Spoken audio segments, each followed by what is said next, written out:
Om Shruti Smriti Purananamalaya Karunalayam Namame Bhagavatpada Shankaram Lokashankaram Ramaya Ramabhadraya Ramachandraya Vedhase Raghunathaya Nathaya patayē namaḥ kūjantam Rama Rameti madhuram madhuraksharam Aruhya kavita shakham vande brahmēśānāchyutēśāya sūryāyāditya-varchasē bhāsvatē sarvabhakṣāya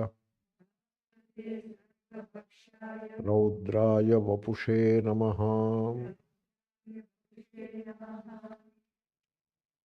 There is a point where the religion stops, and then one step above that is the Upanishadic philosophy. The religion stops at the point of the creation, sustenance, and annihilation.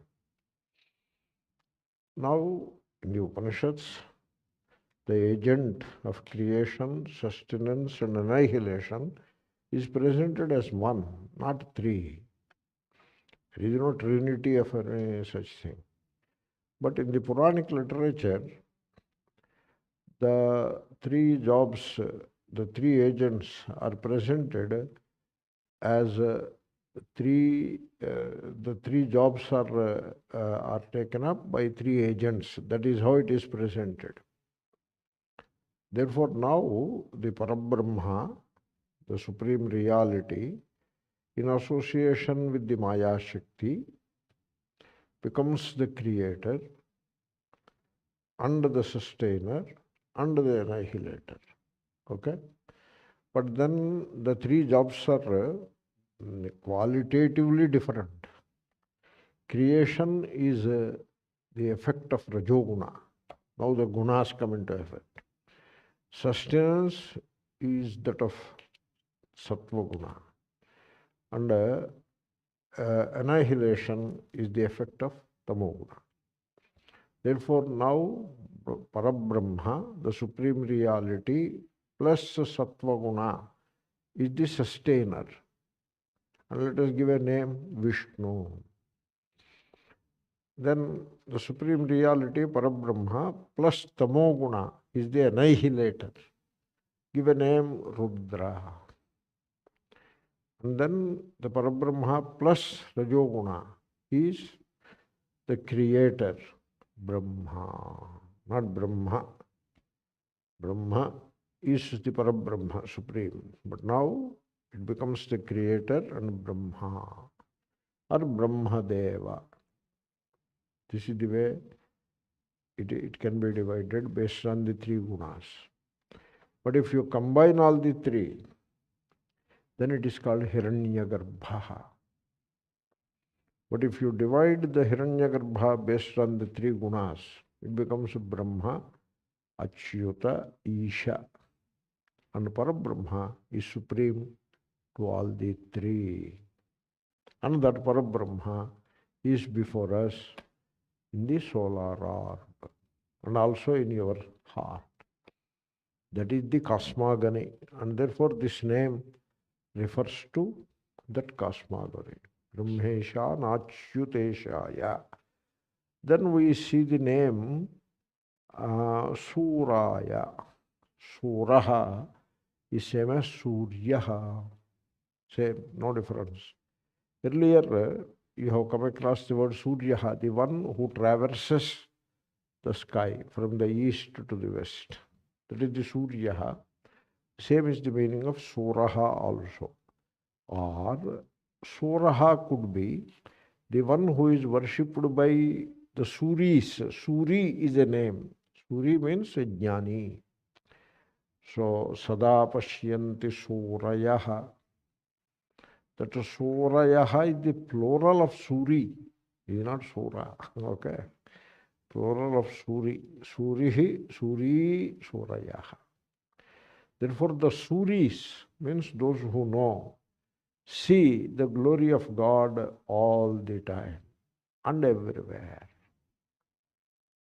For example, there is an example given, diviva chakshuhu. Like you look around, what you see the light, the dispersed light.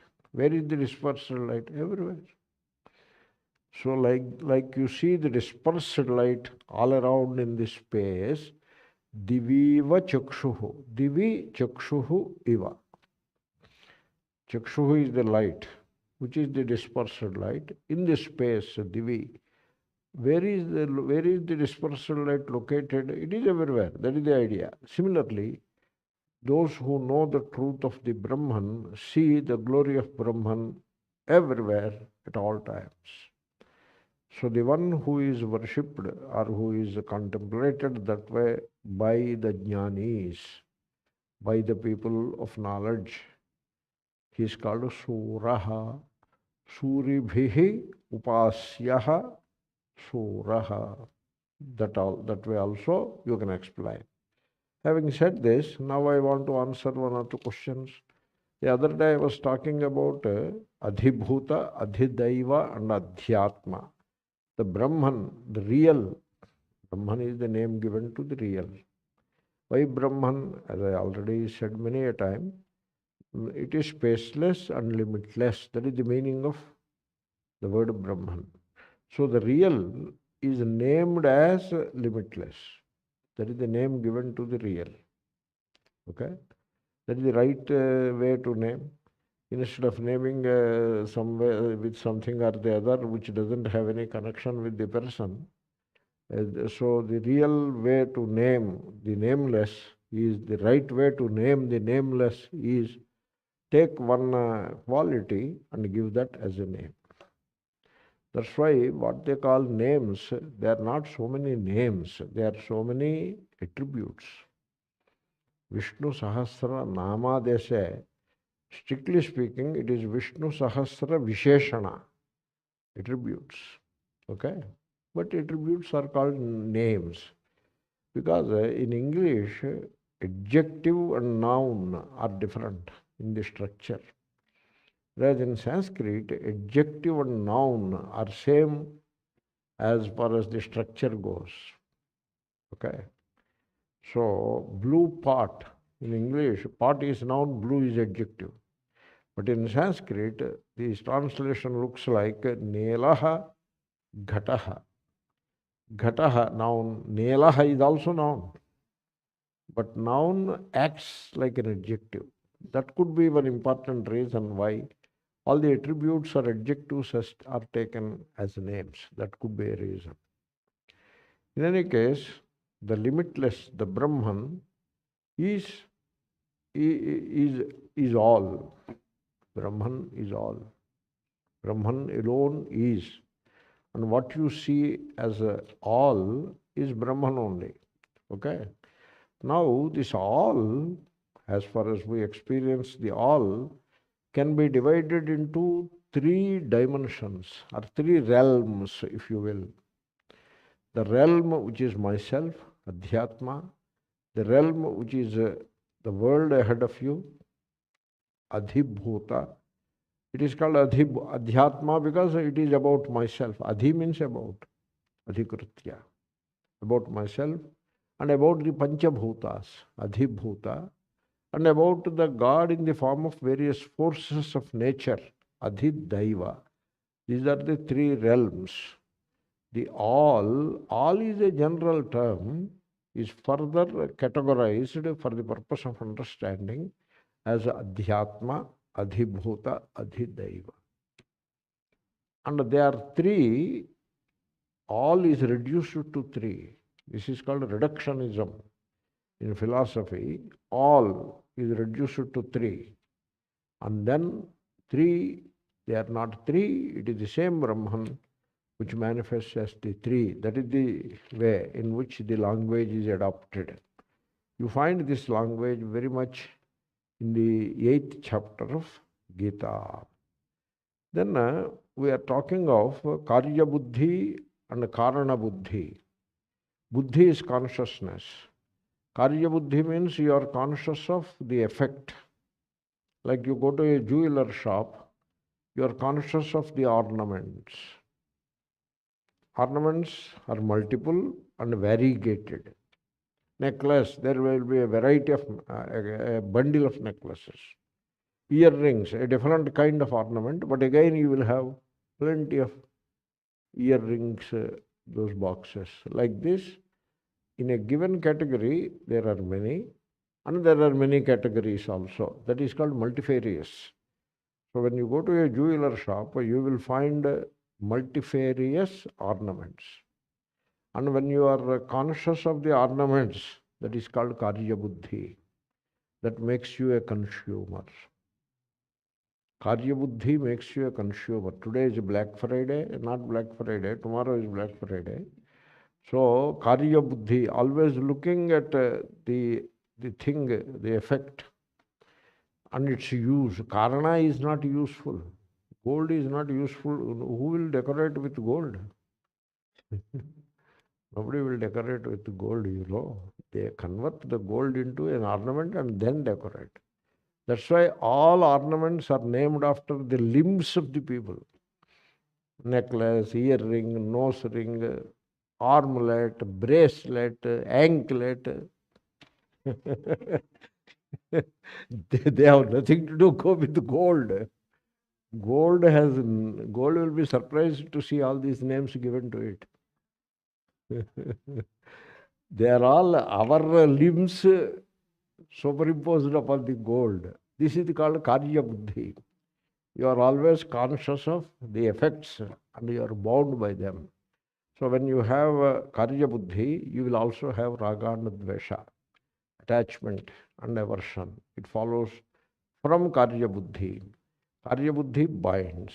This is what we advise. Don't go for karya buddhi, go for the karana buddhi. For example, if you look at what you see around you as the world, that is karya buddhi.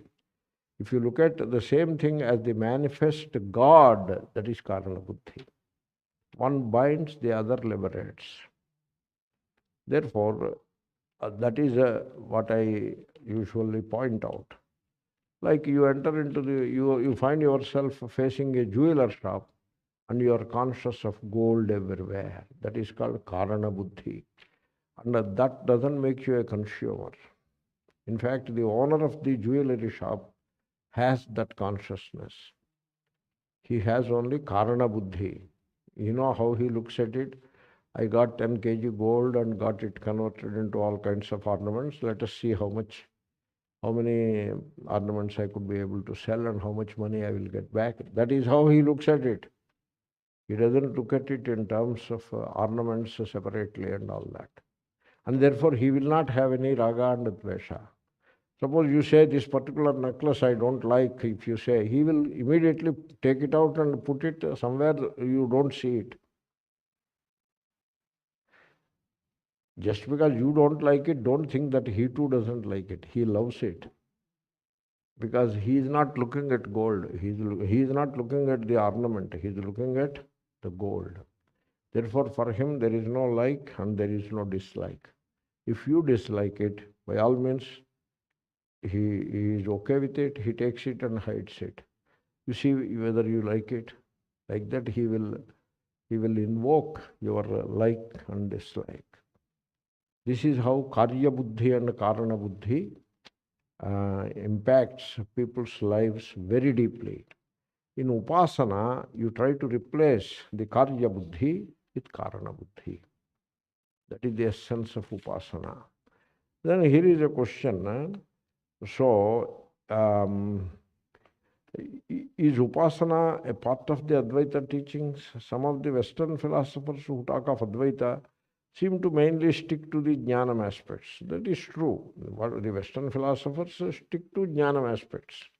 And also, why Western philosophers, even we, when teaching a text like Yoga Vasishtha or Ashtavakra Gita or even Mandukya Karikas, we stick to the jnanam aspects only.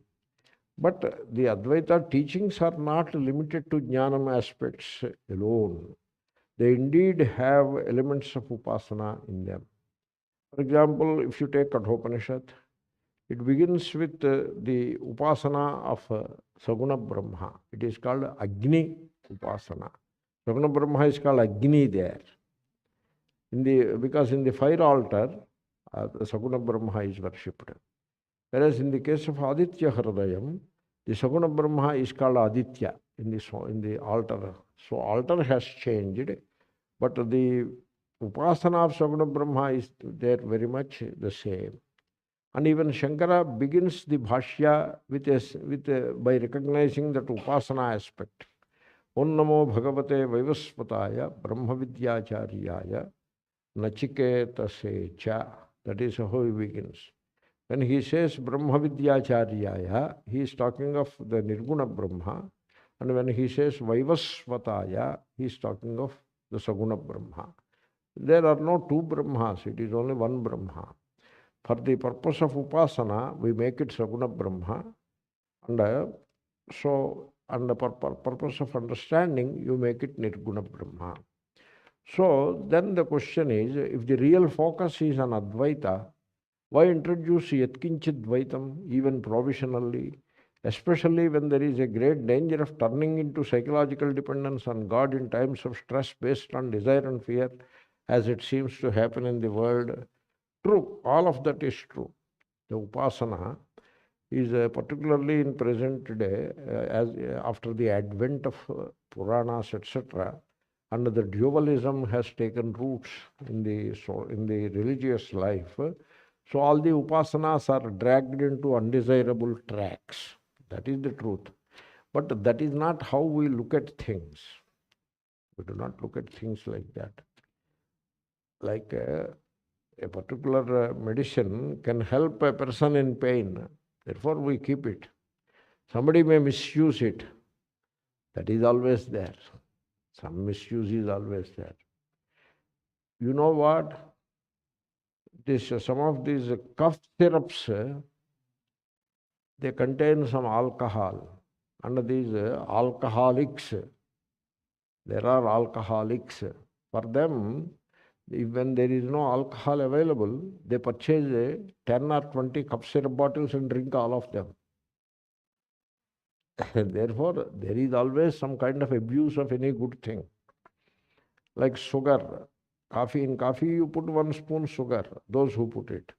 But suppose you put 5 spoons, it becomes worthless. Therefore, there is scope for misuse. But still, in spite of the scope for misuse, the thing will be there. The same is with upasana also. You see, the teaching ultimately is the Advaita only. What is Advaita? Advaita is the sarvatma bhava. Bhava means the feeling. You feeling all existence as myself. I feel, not just talking about it. I feel all existence as myself. Therefore, I look at in practical life, I look at every human being as Atma. I look at a plant, even the leaf, I don't touch it. A flower, I don't touch it, because if you touch the flower, it may wither. It cannot withstand the harsh touch of a human hand. It is so tender, so you don't even touch it. And then even the inanimate objects like doors and windows, etc., we don't bang them. Car, you do not abuse the car by driving it at undesirable speeds. Once I was going in a car, I asked the person, what is the speed limit? 60. And what is the best mileage speed? Because the petrol, when you are burning petrol, at a particular mileage, you get the maximum advantage. If you make it slow, you burn more fuel for the same mileage. But if you go fast also, you burn more fuel. There is an optimum speed for best use of the petrol. And so I asked, what is the optimum mileage? 57. Then why do you go at 75? You don't need to do that. Because speed limit is 60, optimum is 57. Take advantage of both. Why do you do that? So have some love for petrol. Eh? This is how a sarvatma bhava feels. In sarvatma bhava, you do not disregard even the inanimate or inert things, because all existence is Atma, myself. So that is the jnanam. And when you are at that point, there is no need for upasana. That is not upasana, that is jnana. But suppose you feel yourself as a limited person yet. Not as a limited person. Person is a flaw, is false. It's a shadow and you easily get out of it. But that sense of limitation, that you are limited in space, you are limited in time, and so that sense of limitation, if you have it, then as a limited entity, what is it around you? World. You don't say world because you know better than that. You have karana buddhi. Therefore, when you feel yourself limited, what all you encounter around you is Saguna Brahma. That kind of a God consciousness is what will uplift you from that sense of limitation. And therefore you need that God consciousness as long as you feel that sense of limitation in you, even in a small way. And that is the purpose of introducing provisional dvaitam. Yatkinchit dvaitam, that is Shankara's expression. Because you still feel the limitation, because you have to start the journey from where you are. You cannot start the journey from a point which is ahead of you, because you are not at that point. You are at a point wherever you are. So you have to start the journey there. Therefore, the sense of limitation is in you, and therefore, with reference to that sense of limitation, you adopt the upasana, and you have that God consciousness in you that will eventually lift you out of sense of limitation. And in the case of Mahatmas, there is an interesting situation. Mostly they are in sarvatma bhava. Okay? But on and off, they have that sense of limitation.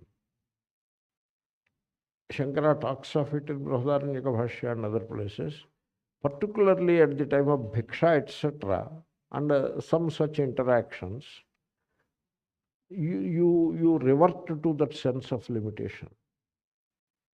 And at that time, all around you is not the world. All around you is the God appearing as the world. So you need to retain that God consciousness.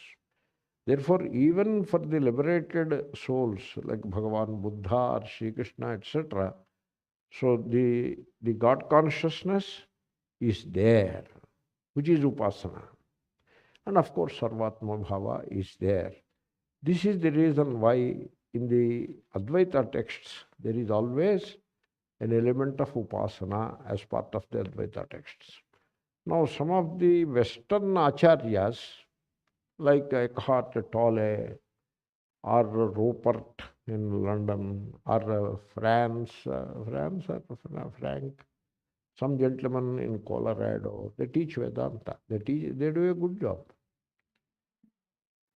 They don't seem to present this upasana to their students.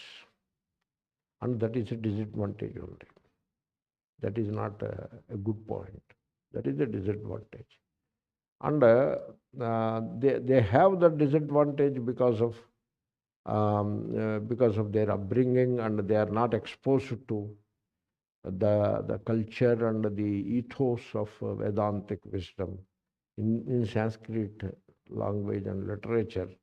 It's a disadvantage. Therefore, the disadvantage reflects in that way. We do not consider it as an advantage.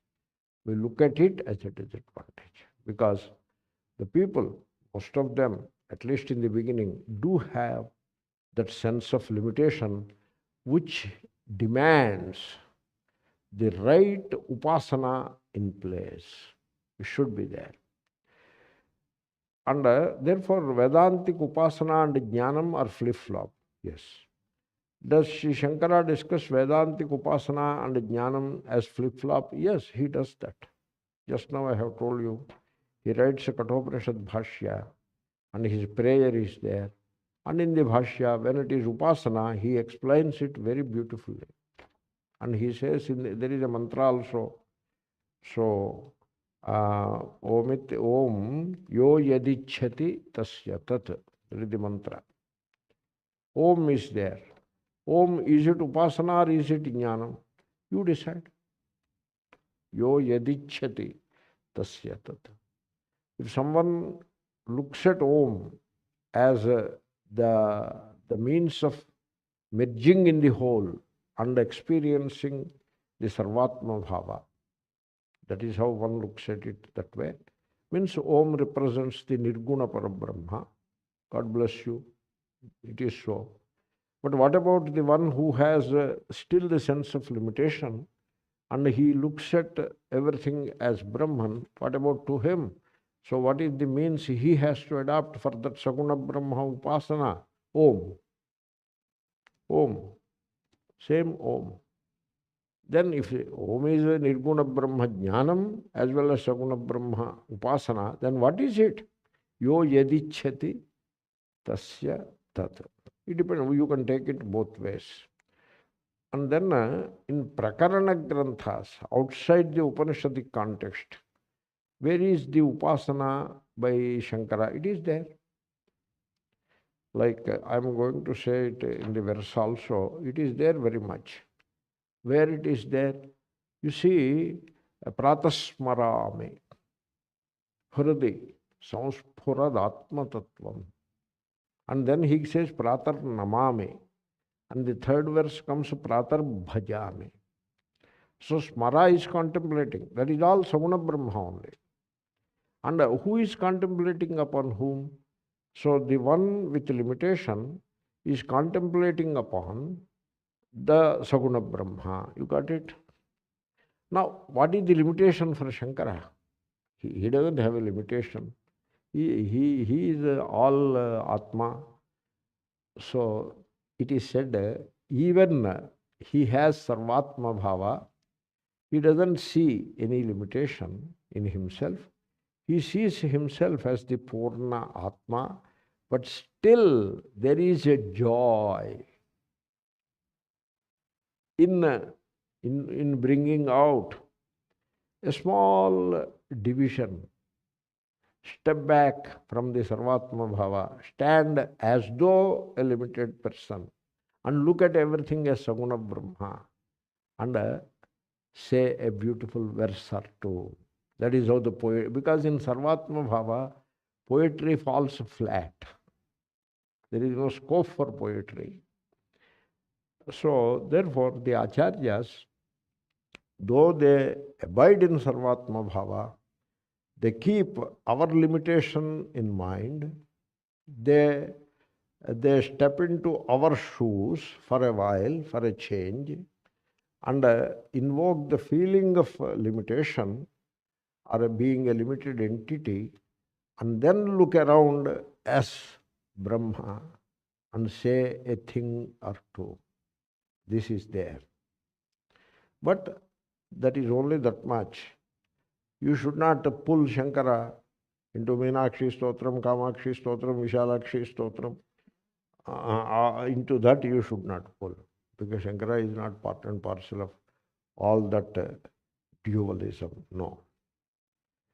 And therefore, these questions are very valid, and so that is the way you have to look at them. Some more questions are there. We will see them further. But before that, let us make some progress also. brahmēśānāchyutēśāya sūryāyā. We have done all the hard work. Therefore, now it moves quite easily. Sūryāyā, you see, we have finished that also. Then Āditya-varchasē. You see, the sun, the effulgence, varchas is effulgence. Another name for tejas. heat and light put together. That effulgence, where from that effulgence came to the solar orb, it came from Aditi, that Maya Shakti. So that which belongs to the Maya Shakti is called Aditya. Therefore, Aditehe idam Adityam, and Adityam varchaha yasya saha Aditya-varchāha tasmai Aditya-varchasē. That is the expression. So the one who is endowed with the power of the Maya Shakti, and therefore that Maya Shakti power manifesting as that great effulgence, the one with all that is the Surya. And so unto him my prostration, Aditya-varchasē. The moment you have namaḥ, you come to all fourth cases. Then you see, bhāsvatē, it is same. Bhāsvatē, we have seen this name. The one who shines, that is one name. The one who blazes, that is bhāsvatē. Bhanuhu, bhāsvatē, bhāsvan, bhāsvatē. All this we have seen, bhāsvatē. Then sarvabhakṣāya, the one who consumes everything, who devours everything. All devourer. That is what the sun is. You see, take a flower and put there, and come after a few hours, it withers away. And come after 1 month, it turns into soil and merges in the earth. Everything will vanish under the power of sun. Everything vanishes not because of moon, because of sun only. Because sun is the light as well as the heat, and everything vanishes because of the heat. You see, one Mahatma, he used to come to the Vedanta class with a tomato. He brings a tomato and puts it there. You know what he used to say? This tomato came from burial ground. There is a burial ground where all these Mahatmas are buried. Mahatmas are samadhi, buried. And instead of putting a cement structure on the burial place, they just leave it like that and put a plant will come. Some seed falls and a plant will come. And that plant happened to be tomato. Tomato plants, tomato seeds are thrown here and there. And it gave a good tomato. So he brings the tomato. This is the Mahatma. That Mahatma is the tomato. Okay? And then he consumes it. So the Mahatma became the tomato. Now the tomato became this Mahatma. And when this Mahatma is buried, again another tomato will come. That is what sun does. So that is what sun is doing. Sun is death. So there is a mantra. I don't know whether you see whether you can understand as I say it. It can be easily understood, even as I say it. Did you hear the name Aruna Prashnaha in Taittiriya Aranyakam? In that you get this mantra. See whether you can understand it. Asauyo tapannudeti. Got the first sentence? Look at him. He is rising. And tapan, already spreading heat. Sa sarvesham bhutanam prananada yodeti. Did you get it? He is rising. Even while rising, he is taking away a part of life span of all the life forms. So we look at the sunrise and enjoyable, take a photograph, this and that, and then draw a picture and all that. But it has taken out one part of your lifespan. Then the next sentence you can easily understand. Asau yo ostameti sa sarvesham bhutanam prananadayastameti. You got it? Very simple. That is what the sun is doing. Sun is death. In Puranic literature, what happens is, sun is Yamaha. This I have explained already. In Puranic literature, we have a hell, and then the commandant for the hell, like the commandant for a Nazi concentration camp. Similarly, you have a commandant for the hell. He must be very sadistic, assisted by sadistic warriors or junior staff. And so who is that commandant of the hell? Lord Yama. And he goes around on a vehicle which nobody wants, that kind of a vehicle. That is a buffalo, male buffalo. What kind of a vehicle it is? So buffalo embodies tamōghnāya. It doesn't react to anything.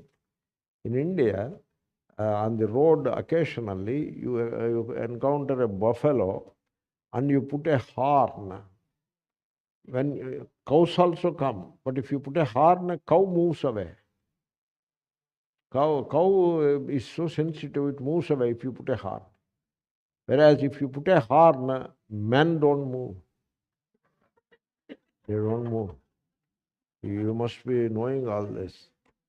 I'm sure you must have driven in India or traveled in India. You put horn and nobody moves. Okay? Some ignorant guy like me jumps and moves away. But normally they don't. Even the children don't move. And the buffalo doesn't move. For two different reasons. People do not move because they assume he will go, he will wait. And he will go. He will he will skirt around or he will wait. Whereas buffalo doesn't recognize your heart. It is just so thick-skinned. That is the vehicle for this commandant. That is the Puranic story. It's okay. And so he is in charge of death. He is the Lord of death. That is how the Purana presents. But in Vedic literature, you do not come across this kind of a commandant of hell who is in charge of death. No. In Vedic literature, the death is the sun. Sun is the death. It is again coming later. I am sure it will come. And then, so sarvabhakṣāya. Bhaksha is food. All life forms are food to Brahman. There is a Vakya like that in Kathopanishad. I used to describe all these things in much detail when I was teaching Kathopanishad. So, yasya brahmacha kshatrancha ubhe bhavata odanam. Odanam or odanaha. Linga napumskrila. Ubhe bhavataha odanam. Odanam. Mrutyur yasyopasechanam ka ittha veda yatra saha. With that Valli of the Kathopanishad concludes. Last verse. So it says that that Lord of death, Saguna Brahma, he is the Lord of death. He is the Lord of life also, but that is a different context. Here he is the Lord of death. And what is his food? His food is all the human beings. Their human beings are in particular. What about all these great scholars, noble laureates, etc.? They are also his food, Brahmacha. And what about these great warriors, generals and commandants, majors, battalion heads, all these warriors? What about them? They are also food to him. When the intellectual class and the warrior class, without exception, becomes the food for the God of God, who is the Lord of death, what to speak of other life forms, other human beings and other life forms, animals, birds, etc. Everything is food to him. He devours. The master devourer, sarvabhakṣāya. So that is the meaning of that expression. And that's why raudrāya vapuṣē namaḥ, who has a form which is frightening, which is ferocious. Like, can you look at the sun in the summer? Here, the sun is so bright when you step out. You cannot imagine. In Arizona, The sun is so bright, not Pennsylvania, not in Pennsylvania. Even India also, the sun will not be as bright.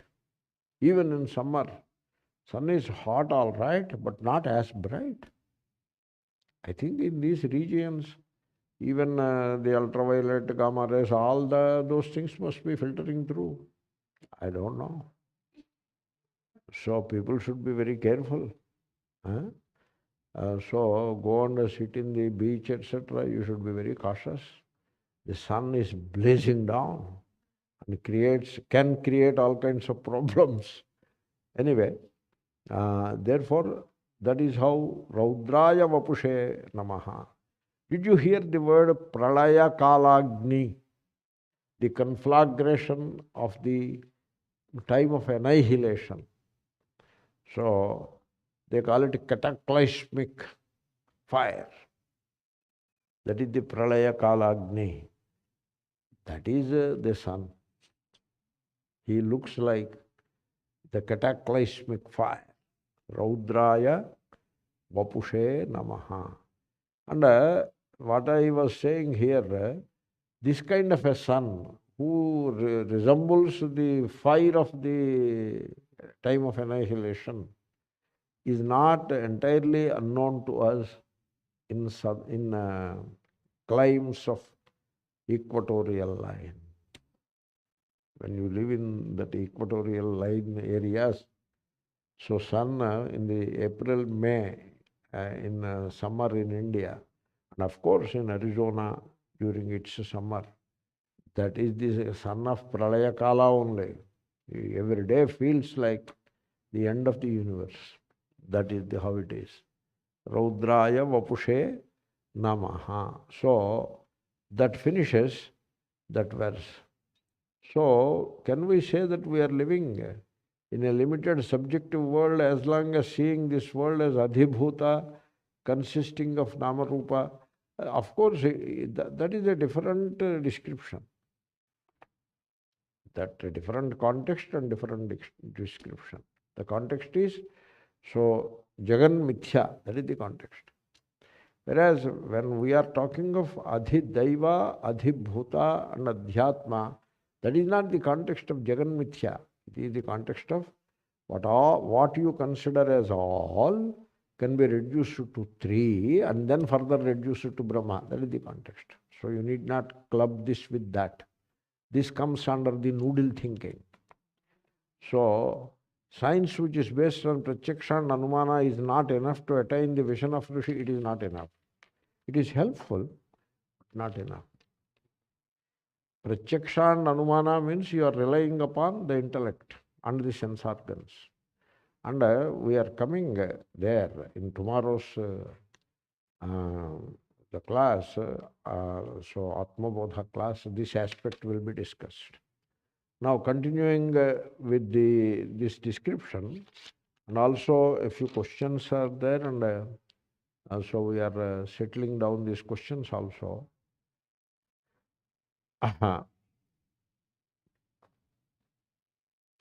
You see, all upasanas are based on adhyasa, superimposition, which is true. But Shankara talks of adhyasa of two kinds. In the Prathama Sutra, in the first Sutra, the introduction, Brahma Sutra, the introduction itself is called Adhyasa Bhashya, where the adhyasa, the superimposition, which is caused by ignorance, is discussed. You superimpose the serpent on the rope, not because you wanted to worship the serpent, but because you are ignorant of the rope. That is ajnana kalpita adhyasa or ajnana krata adhyasa. The adhyasa originating from ignorance. That is the adhyasa bhashya. Then come to samanvayadhikaranam, the fourth sutra. There he talks of upasana. It's all Prabhakara Mishra upasana only. And so while describing that upasana, he talks of adhyasa. In upasana, there is adhyasa which is sanctioned by the vidhi, shastriya adhyasa. So the vidhi says, take this piece of stone and look at it as God. You are not mistaking one for the other there. You are purposefully superimposing one on the other as per the mandate of the Shastra. That is Shastriya Adhyasa. So, the regular Adhyasa is called Brahmaha or Bhrantihi, and the Shastriya Adhyasa is called Upasana. Okay? Therefore, in Upasana, Adhyasa becomes important, and there is Adhyasa which is sanctioned by the Shruti, and there is Adhyasa which we create for ourselves and we have to overcome it. And the Shastriya Adhyasa is only temporary, it is provisional, it is not any final statement. Good. A few more questions are there, we will come. Now let us make some progress. Tamōghnāya, himaghnāya, śatrughnāyā, mitātmanē, kṛtaghnaghnāya, dēvāya, jyōtiṣāṃ, patayē, namaḥ. This ghna, it comes from hana. Hana, you know, hanti, kills. Hana. Hana himsāgatyo. Hana is the dhatu. A will go away. Han remains. It means himsa, means violence, causing injury, sometimes killing also. And gati. Gati is also the meaning of hana dhatu, but not used much. Not used much. Occasionally, hana means gati, moving. Like sun is called hamsaha. Hanti iti hamsaha. Hanti gicchati iti hamsaha. He moves. That's why he is called hamsaha. There, hana dhatu, the verb hana, is used in the meaning of moving. Except one or two such cases in the Vedic literature, hana means himsa, means violence. In that hana, that a is there, you know, a over hakara. Suppose you take it out. It is called a lopaha. Suppose you take it out. Then you get a sanyuktakshara. Hana, you get. Okay? Therefore, in the dhatu hana, a will go away, and whenever a will go away, ha becomes gha. That is the philology. That is how the pronunciation happens. You can see this ha becoming gha in many contexts. Like in Tamil Nadu, they don't say Mahaganapati. They say Magha Ganapati. Ha is becoming gha. Don't you see that? So there are many such occasions where ha becomes gha. So this is one such occasion. In hana, that is the rule. Something sutra I am not getting. So interesting sutra it is. So yit, nit and han. For that allopa will happen like that. So whenever allopa happens, ha becomes gha. That is the sutra. That is how you get hana becomes ghana. That is the ghana. Now you know where from that ghana is coming. So it came so many times, so you should know what it is. So ghana means the one who destroys. That is the meaning. Hana dhatu, you know, to destroy. Tamōghnāya, the one who destroys the darkness. That is the sun. It is so obvious, you know. This name came already a few times. And then there is the son of Atma in you. That also you should not forget. And the son of Atma destroys the darkness of ignorance. You see, you realize Atma in the light of Atma. You do not realize Atma in the light provided by the intellect, because intellect has no light. You realize Atma in the light of Atma. Generally, to tell that Atma is aprameya, it doesn't require a means to know Atma, because it is beyond these means of knowing. The means of knowing is what? Eyesight, ears, and the intellect. They are the means of knowing. They come under the Ekadasha. There are 11 organs. And therefore, five sense organs and the mind. That is the means of knowing. So, they cannot illuminate the Atma. Okay? So, it is this is highlighted in a dramatic way by telling an anecdote. I might have said this anecdote a few times already. Let me hope that some of you at least did not hear it earlier. Okay? So an old man and his grandson were sleeping.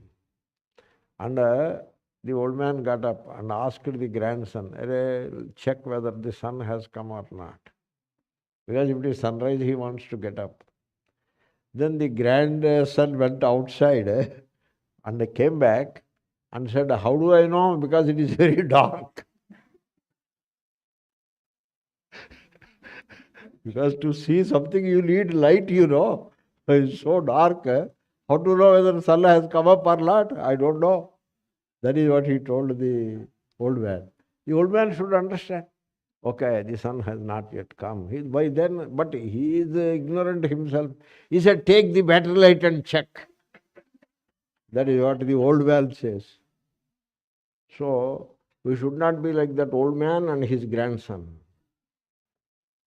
When sun comes, you don't need anything else to know that the sun has come. So sun reveals itself. Similarly, Atma also reveals itself.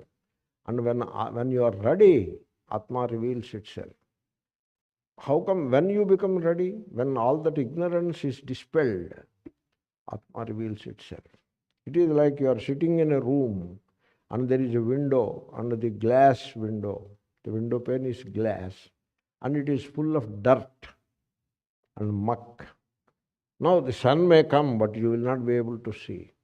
So what you should do, to see the sun, what you should do? Should you invite the sun, or should you clean the window pane? It is very obvious. You need not invite the sun. Sun will come. Maybe he has already come.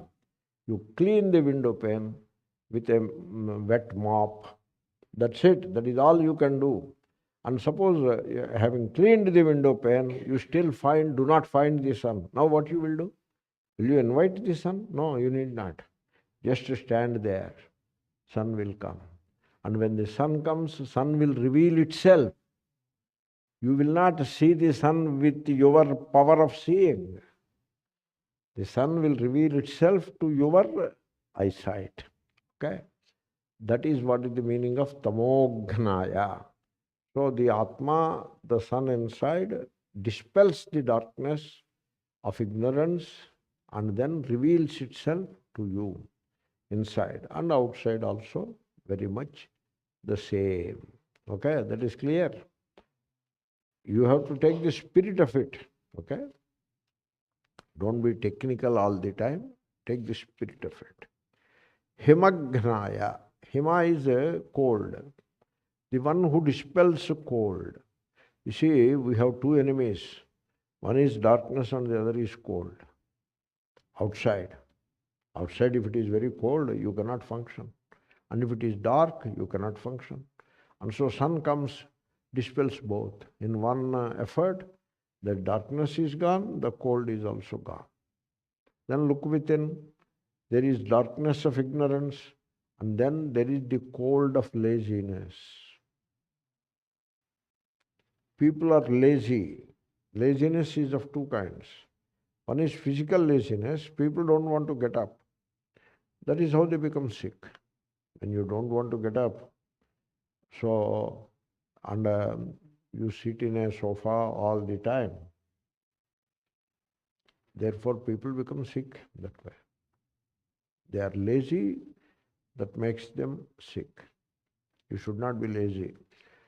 From the moment you get up till you go to sleep in the late night, in the meanwhile, you should be constantly doing work, running around, moving around, etc. But what about computer engineers, etc., who has to sit before a computer all the time? You know, nowadays, the computer tables used to be like this. You put the computer here, sit in the chair and do the work.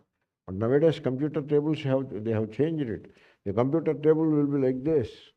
and you will stand there and do work.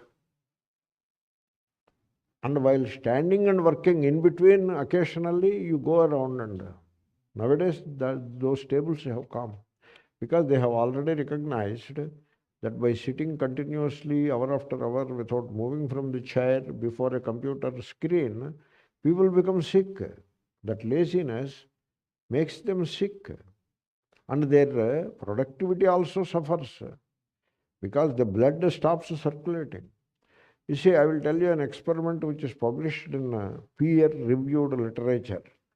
3 people, young people, 20s, they were made to sit behind a table in good, comfortable chairs, but their legs are tied. They cannot move the legs at all. Even a bit also they cannot move. The legs are tied. And then 30 minutes they remain like that. They are healthy volunteers for some research. This is published. And then they draw blood from the legs and the upper body and check for sugar levels. The legs have become diabetic temporarily. The upper body is not diabetic.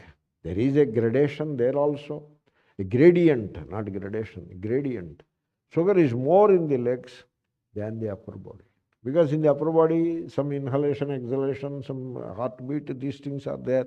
They can move, they were told they can move up and down like this. Therefore, upper bodies, they are not yet diabetic. But the legs below the thigh, they have already become diabetic. You should not remain sitting.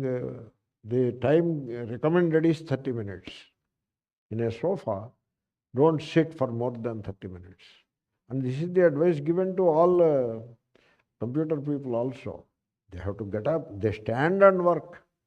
Or you move around at least once in a while 30 seconds, 30 minutes. That is one advice. And another advice is air conditioner. You should not have central air conditioning, you should not have. You should have a room which is air conditioned. That is what we do in India. There is no central air conditioning. One room is air conditioned. And the air conditioners come with an option. It shuts off after 1 hour. It functions at a particular efficiency level for 1 hour and then it shuts off. You go to sleep. And then it shuts off because in air conditioned room, the same air will be circulated. Fresh air is introduced, but not to the same extent.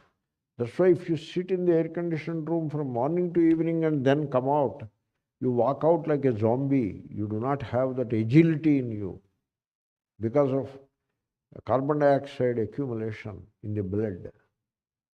Therefore, these are some of the things which people should take note, and they should overcome the physical laziness by constant movement.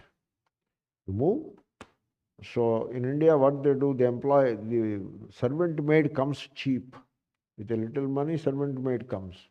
Therefore, the lady of the house, she will be sitting in the sofa with remote came. Without remote, they used to get up, go there and change the channel. Now remote came.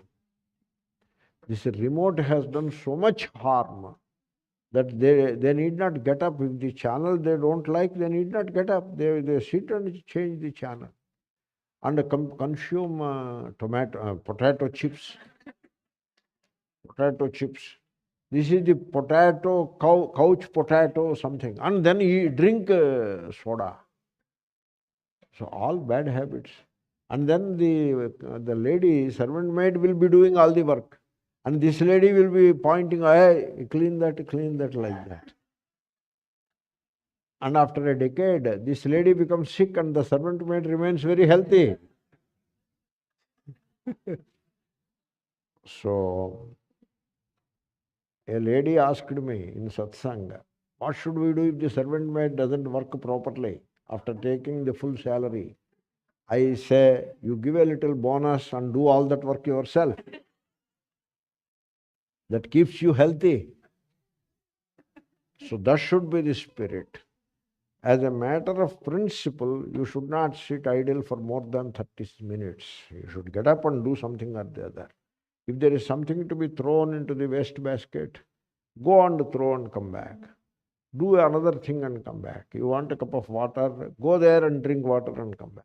Like that you should be moving all the time. And then only you can remain healthy. This is the physical laziness. Because in those days, do you know, there are communities which do not know what is diabetes. For example, diabetes was unknown in the entire American continent before the Europeans came here. Now diabetes is there. In India, diabetes was not there at all. When they were pounding the rice and eating, diabetes was not there. Diabetes made first appearance when the rice mill was brought into India by the British. The rice mill came, so put the paddy into the rice mill and get white rice, lose all the nutrients. The nutrients are eaten by the cow and buffalo, they are strong. This fellow eats the white rice, and now an entire culture of white rice started. The pounded rice culture has just vanished in a very short time. And the white rice culture came. Therefore, the cuisine also has undergone changes to fit into white rice. Like if you have a pickle, white rice is the most suited for the pickle. Similarly, for some other dishes, white rice is most suited. Like that, an entire cuisine based on white rice has taken shape in the society. And therefore, today, India is the diabetic capital of the world. All because of the laziness. For everything they take a scooter and go. Or here they take car and go. Nobody walks at all. Therefore, nowadays they are becoming conscious of these things. Therefore, the physical laziness you should get rid of. And the sun helps you to get rid of physical laziness. Do Surya Namaskar. 12-step Surya Namaskar you do, you will seldom become sick. And God forbid, even if one becomes sick, he will know how to handle the sickness. The Surya Namaskar you should do. You see, young people we used to do 12 Surya Namaskars in a sequence. That was the type of strength that was there in youth. But now we cannot do like that. At least 1 or 2 Surya Namaskar you should do. It has a physical health, it has pranayama in it, and it has upasana also in it, all put together. So that sun helps overcome this laziness. If you give a chance to the sun, he will take away the laziness from you, the physical. Then there is intellectual laziness.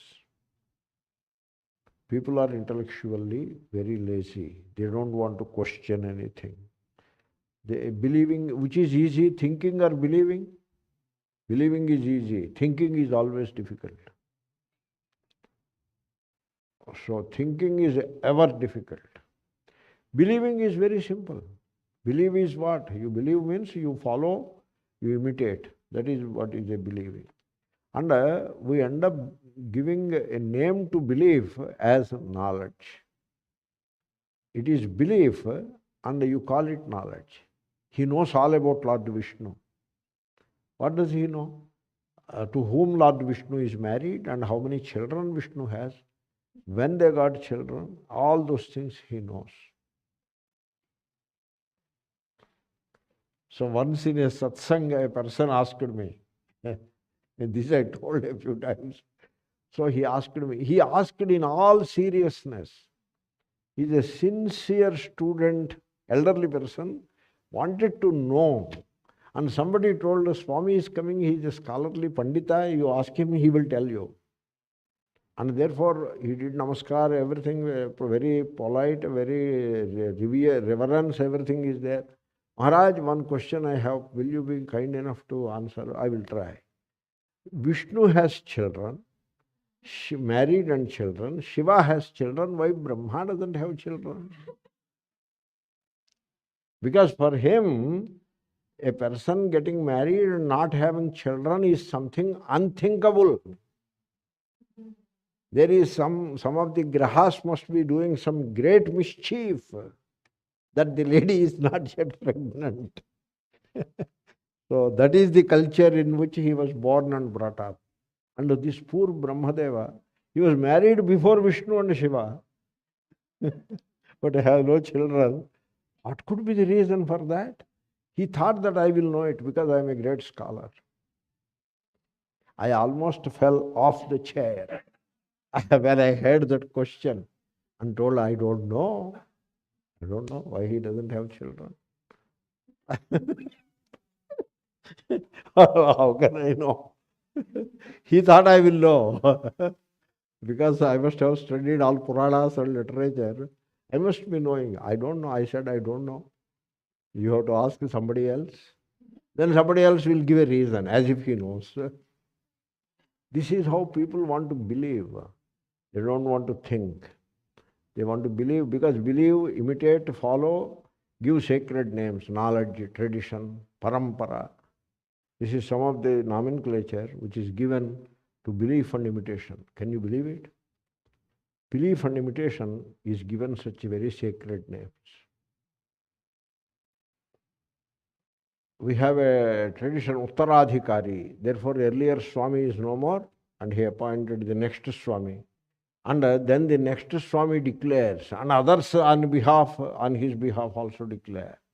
The next Swami will follow the earlier Swami in letter and spirit. That is how they declare. Means he won't think. He won't think, no thinking, no creative thinking, etc., no intelligence, only follow. All systems are there in place, follow. That is intellectual laziness. As long as you retain intellectual laziness, you will never know the truth of the sun. Therefore, that intellectual laziness only will go when you look within and give the Atma a chance.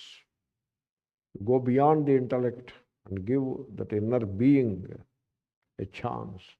It will dispel the intellectual laziness. For that you need the upasana. Okay? So tamōghnāya, himaghnāya. We have seen both. Hima is inside hima is laziness.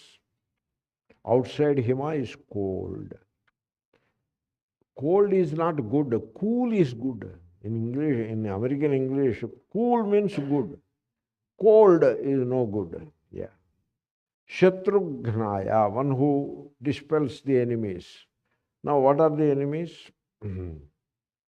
So, therefore, the enemies are, there are no outside people enemies. Outside people are, that is not the enemies. Enemies are kamaha, krodhaha. We should not forget that Gita verse. Kama esha, krodha eshaha.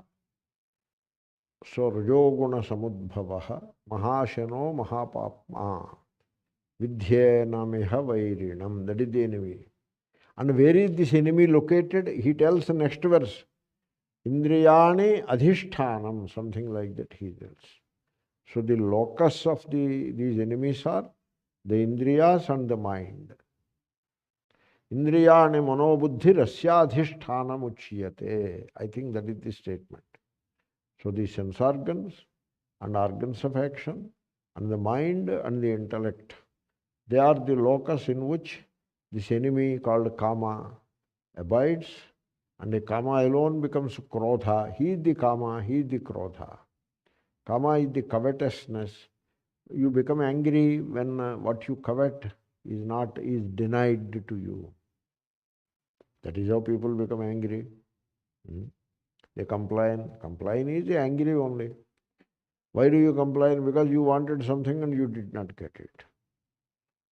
Therefore, kama eshaha, krodha eshaha. This is kama, this is krodha. It is the enemy. Mahapapma. It is what kind of enemy? Aghasura and bakasura. Mahashanaha. This desire. Desire won't end by fulfilling desires. You fulfill one desire, half a dozen new desires will come.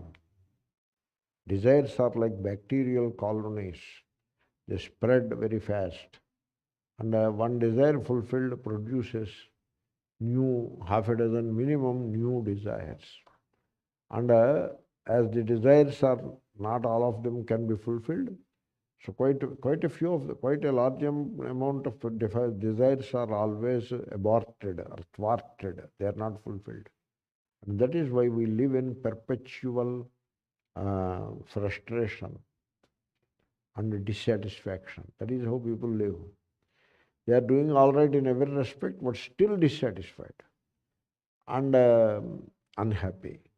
Why? Because they covet something and they don't get it. Therefore unhappy.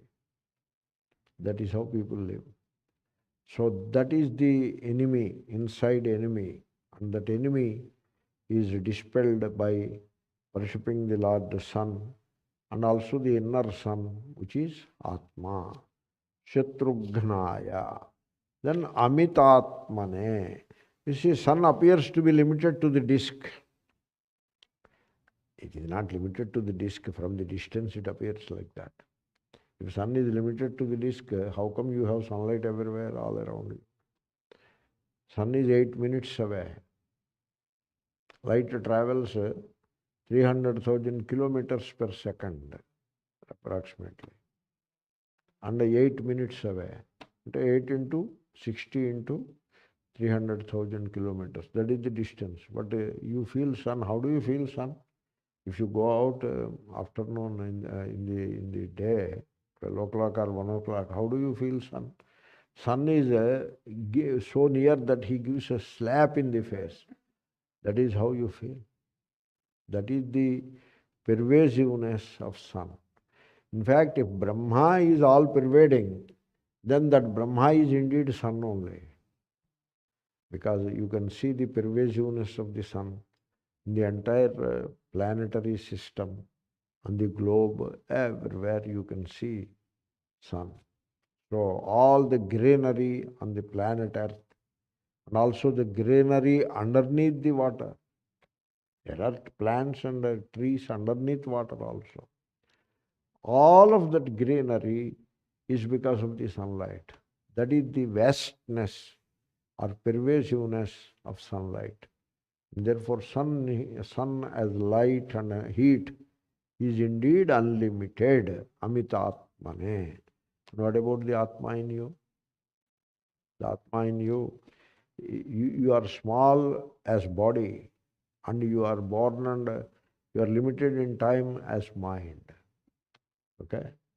And once you cross the body-mind, once you rise above the body-mind, now and here, even as you sit here, if you rise above the body-mind, leave the body-mind behind, you rise above the body-mind, you become the unlimited, awareful being. That awareness, if you abide as the pure awareness, you can also experience that it is boundless. There are no boundaries in it. You have boundaries only as the body and as the mind. Body boundaries are space, mind boundaries are time. Mind is past and future, Whereas as pure awareness, you are boundless. That's why thoughtlessness, which is silence, the inner silence, that silence, its glory is that it is same as the spaciousness. Silence is same as spaciousness. And the spaciousness is Brahman. That is amitātmanē, outside as well as inside. Then, so we can finish this verse in this class. kṛtaghnaghnāya dēvāya. Deva is shining. Div kantav. You see, Devaha doesn't mean, here I was writing about it, Devaha is not a person. What happens is, you put a do in Telugu, Devaha, Devudu. It is like Vishnu is there. Vishnu, I ask you a question. Is Vishnu, you mean Mr. Vishnu? Means he becomes a person. Mr. Shiva, he becomes a person. Huh? But Vishnu is not Mr. Suppose light. Is it Mr. Light?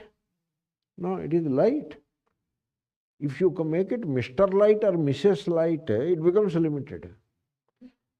Don't make it any Mr. Leave it the way it is. You can understand. It is open now. There is a chance that you know that it is unlimited. Is it Mr. Space or space? Space. If you say Mr. Space, it is a limited person. But the moment you say space, it is unlimited. Same is Vishnu. It is not Mr. Vishnu. Vishnu, all pervading. Shiva, the most auspicious. That is Dēvāya, ever shining. It is not a male person. That's why Dēvāya, Devata, Daivam, synonyms. Dēvāya Pumlinga, Devata Strilinga, Daivam Napumsakalinga. In Chandogyopanishad, Sat, which is Napumsakalinga, is pointed out as Devata, which is Strilinga. Means Sat is shining, that's all. It is not Mr. or Mrs. It is not Mr. Sat and Mrs. Devata. It is not like that. Therefore, this personification is a curse, is a huge problem to understand the vision of the Vedanta. Therefore, Dēvāya, it is not a Mr. Deva, it is ever shining. jyōtiṣāṃ patayē namaḥ. This we have seen. So everywhere, everything, you are able to see Jupiter through telescope. It is brilliantly shining. That shining came from sun. You can see Mars because of the sunlight. You can see moon because of sunlight. All the planets you can, even Pluto you can see because of sunlight. So whatever is shining because of sunlight only. This we have seen. Jyotirganānām adhipaha, that we have seen. Same thing, jyōtiṣāṃ patayē. Then that leaves one word, and that is kṛtaghnaghnāya. In Ramayanam, the word kṛtajñaha, I'll finish it in 2 minutes. The word kṛtajñaha is used all the time. Kṛtajñaha means one who remembers the good turn that is done to him by the other person. So somebody has helped me and I am conscious of that. Some people forget easily. Either they forget altogether or they pretend as if they have forgotten. So therefore, kṛtajñaha, Dasharatha Maharaja is described by Valmiki Maharshi as kṛtajñaha satyasandhascha. He knows what the good turn given to him and he never forgets. That's why he was in trouble with Kaikeyi, because he is not willing to forget it. He can pretend that he forgot. No, I don't remember. Then there is no Ramayana anymore. He remembers and he holds on to the truth. Kṛtajñas satyasandhascha. Then Rama, kṛtajñas satyasandhascha. That is how he is described. Lakshmana is described as kṛtajñaha. Sugriva is described as kṛtajñaha.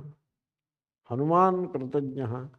You will be surprised if I remember correctly, even Ravana is described as kṛtajñaha. He may be a villain in a given respect, but as far as kṛtajña is concerned, he is kṛtajñaha, not kṛtaghnaha. The opposite of kṛtajña is kṛtaghna. Could you see the two names? One who remembers the good turn done to him by the other person is kṛtajñaha. One who readily forgets it. Even after reminding, he ignores it, he dismisses it, and he doesn't pay any respect. He doesn't give a good turn back. He doesn't reciprocate. Such a person is called kṛtaghnaha, and such a person is punished by God. Where is that God? The sun. kṛtaghnaghnāya. That is the name. We'll continue tomorrow. Om Purnamadaঃ Purnamidam Purnasya